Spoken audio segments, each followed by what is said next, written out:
오늘도 1,500명이 넘는 확진자가 나왔습니다. 일요일 기준으로 가장 많습니다. 우리 방역당국이 정책 판단의 근거로 삼는 국가수리과학연구소 보고서를 확인해봤습니다. 2주 뒤에 2,600명 넘는 확진자가 나올 수도 있는 걸로 예상됐습니다. 확진자는 20대가, 위중증 환자는 40대, 50대가 제일 많습니다. 이제 막 백신 접종이 시작된 연령대입니다. 전문가들은 델타 변이 특성 때문에 연휴가 끝나면 확진자가 폭발적으로 늘 수 있다고 진단했습니다. 먼저 김포공항에 나가 있는 취재 기자를 연결해 보겠습니다. 최승훈 기자, 오늘도 공항은 많이 붐볐습니까?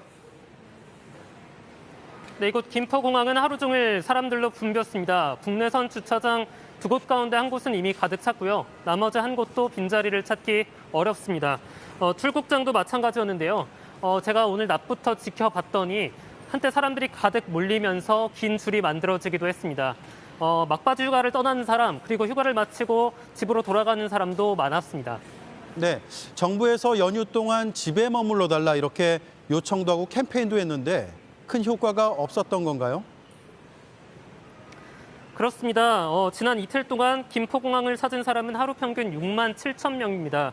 대표적인 관광지인 제주는 공항에 하루 평균 7만 5천 명 넘게 찾았는데요. 지난달 주말 평균 이용객 수와 비교하면 거의 줄지 않았습니다. 고속도로도 붐볐는데요. 어제 기준으로 약 340만 대가 이용했는데 주말에 보통 400만 대 정도가 움직이니까 조금 줄어들긴 했습니다. 하지만 연휴 마지막 날인 오늘은 좀 더 많을 것으로 예상이 됩니다. 네, 제주도를 비롯해서 비수도권에서도 4단계로 올리는 곳들이 있는데 효과가 있을까요? 말씀하신 것처럼 제주도는 모레, 그러니까 18일부터 4단계가 적용됩니다. 비수도권 광역단체 가운데 대전과 부산에 이어서 세 번째입니다. 대표적인 여행지인 제주도 12개 해수욕장도 모두 문을 닫습니다.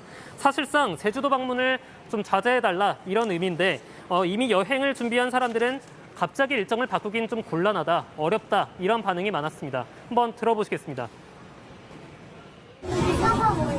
걱정이 아니어서 시간적 코로나 이런 건 좀 걱정은 안 돼요? 걱정 많이 되죠. 안 그래도 4단계 걱정돼서 조심해야겠죠. 근데 그냥 해수욕장, 해수욕장 원래 갈 계획이 없었어가지고. 이런 조치에도 확산세가 잡힐지는 미지수입니다.